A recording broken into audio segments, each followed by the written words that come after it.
Hello my kings, queens, and fellow non-binary leaders, and welcome back to Nelly Nekama. Today we're gonna get started with the second part of Blood Red Hands. I hope you will like it. It'll get really angsty, but you know me, there will be a happy end, so let's go.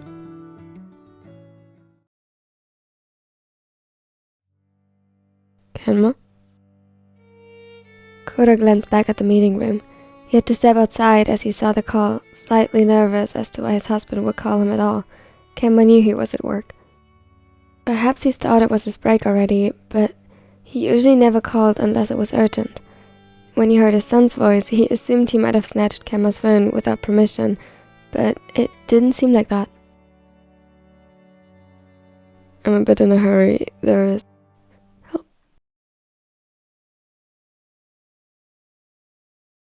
He froze. Kenma's voice was thin. It almost didn't carry through the speaker, and yet, despite that, the desperation fueling the single word struck him to the bones. He panicked. Kenma, what is going on? Are you okay? What about Yuma? He knew he asked the questions too fast to be answered, praying for an explanation, that Kenma would chime in any second, filling the gaps and telling him that it wasn't serious. He recalled every second from the moment he picked up the phone to try and decipher what was happening. Okay, Daddy. A sigh of relief escaped his throat as his son's voice rang through the speaker once more. At least his child seemed to be safe, and judging by the fact that Kenma made no attempt to shush him, odds were good that they weren't threatened by a third party present. That's good, sweetie. Is Chi-Chi still by the phone? He hadn't heard Kenma walk away. But then, why had he stopped talking? Why wasn't he explaining himself? But I think he's tired. He's taking a nap. Taking a nap? Kuroo's stomach twisted with an uncomfortable suspicion. Can you try and wake him up for me, please? He listened closer to the rustling that followed in Yuma's voice as he tried coaxing Kenma to wake up.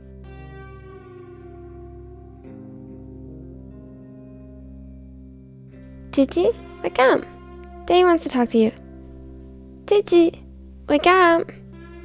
Gigi? Gigi, wake up.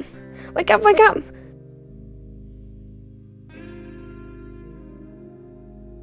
He listened as his voice grew from soft to frustrated and demanding to now mixing with tears. He's ignoring me. I don't like this. Tell him to stop, please. Tell him to stop. Kuroo's heart broke. He wanted to pull them both into his arms desperately, his worry ever growing. He switched his phone to his left hand and quickly fumbled to pull out his work phone with the other to call an ambulance. Hey, shh. It's okay, Yuma-chan. Chi-Chi is probably just really tired. He doesn't mean to ignore you. His fingers felt numb as he typed in the emergency number while trying in vain to soothe his child. Listen, Daddy will have to speak with someone else real quick. No! Don't leave. Please don't leave. I won't. I will be here the whole time. You stay with Chi-Chi, okay? Stay exactly where you are. Do you understand? Yes. He sniffled and Kuroo gulped around the lump in his throat as he pressed call on the second phone. 119, what's your emergency? Yes, my husband, I think he's injured or fainted. Something is wrong.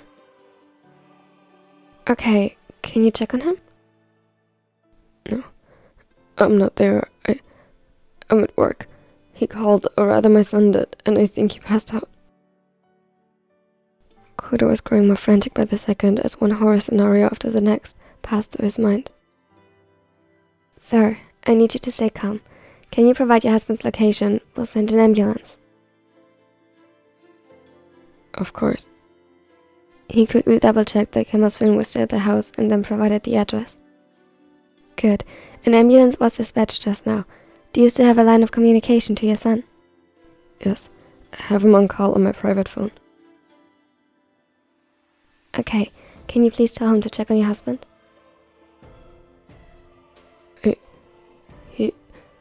Yuma's just a toddler. He's scared. I understand. Can you put him on speakerphone so that I can talk to him? Yes. 1 second. His heart was hammering wildly in his chest, and he knew that he should probably sit down, but the adrenaline rushing through him now wouldn't allow it. Yuma, listen. Daddy, you were gone. You promised you wouldn't leave. Why are you and Chichi ignoring me? His voice was full of anxious accusations, and immediately Kuroo felt his chest constrict again. No, of course not. I'm right here. I need you to listen closely, okay? He heard a sniffle from the other end of the line and mumbled, "K." Hello, my name is Sata. Yours is Yuma, is that right? Yes. Who are you? I'm here to help. Can you tell me how your Chichi is doing? The voice was soothing. It seemed to work on Yuma as he answered a bit more calmly. It's not waking up. Daddy said to try and wake him, but A hiccup interrupted him. Kuroo felt tears driven by worry burning in his eyes, but had neither the time nor patience to wipe them away or even so much as care about them. Okay, Yuma, don't worry. We'll make sure he wakes up soon. Did anything happen before that was odd? Perhaps your Chichi hit his head or something similar? He made me a snack. But then... What happened then?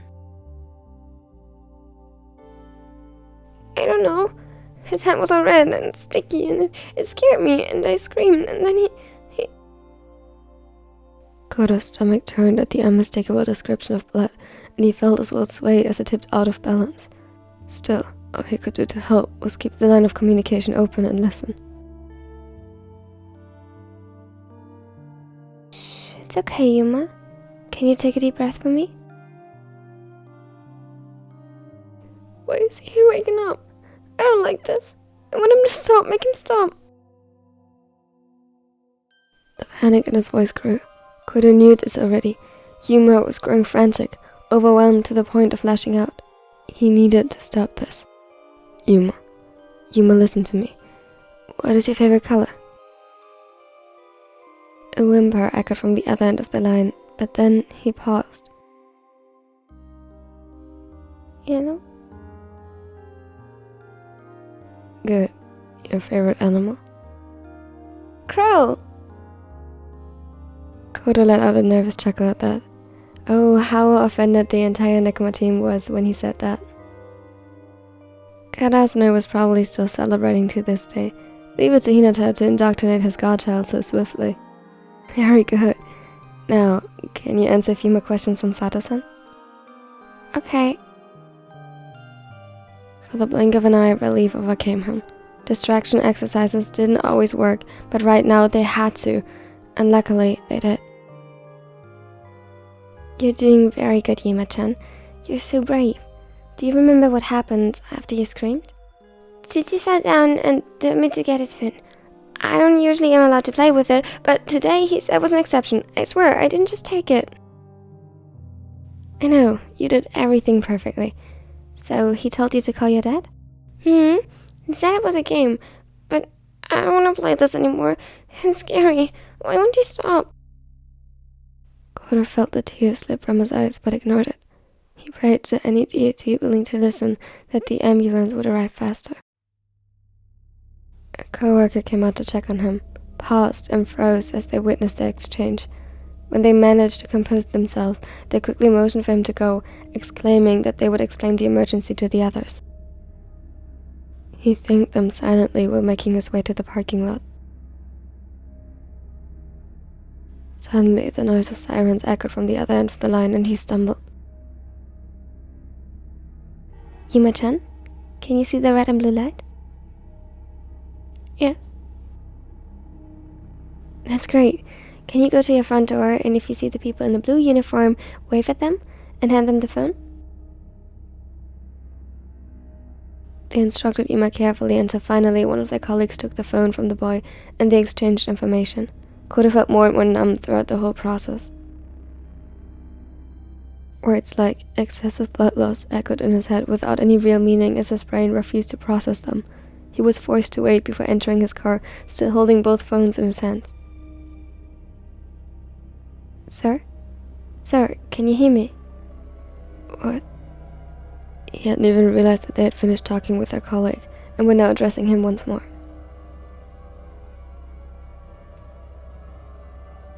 Your husband is on his way to the hospital, and your son is accompanying them.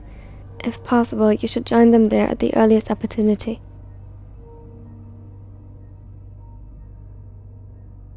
Of course. I'm already on my way. Which hospital are they being brought to?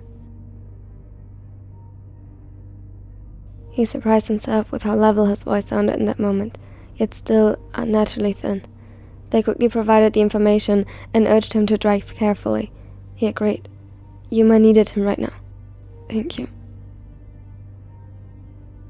Of course. Good luck. He hung up, and for a moment he had to fight the wave crashing down on him and leaned against the steering wheel. His body collapsed as though he was a doll whose strings had been cut. Then, with a deep breath, he collected himself and started driving. Daddy! As soon as Yuma spotted him as he entered the hallway, the boy jumped down from his chair where a nurse had kept him company. Hey, buddy. He swiftly lifted him up into his arms and pressed him as tightly as he could to his chest. He was so glad Yuma was alright. The relief of seeing him unharmed, not even crying anymore, was indescribable.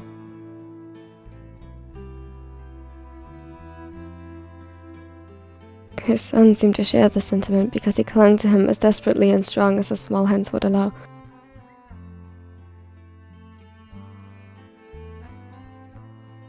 Daddy, I'm scared.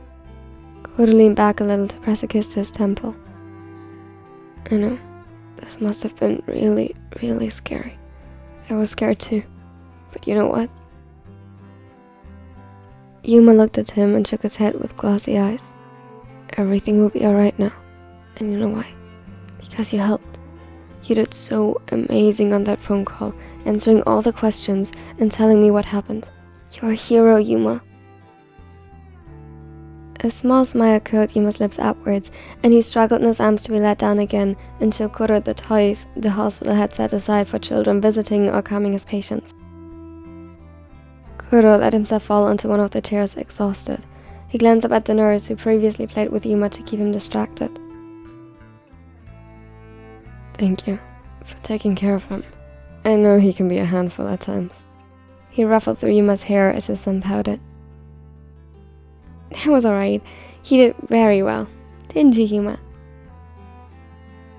He nodded, a few Legos in hand. Daddy says I'm a hero. That you are.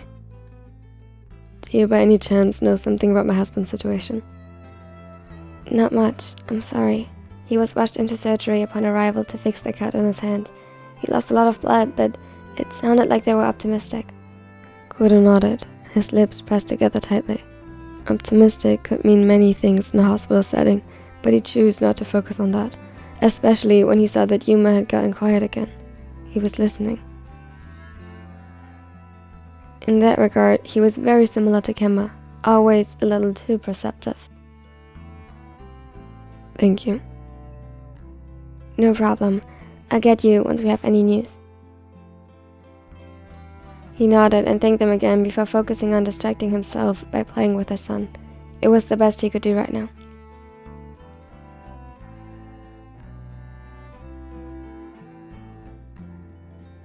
Thank you so much for watching to the end. It really means a lot to me. If you liked it, don't forget to leave a like and subscribe if you don't want to miss out on any future content that I post every Saturday and Sunday.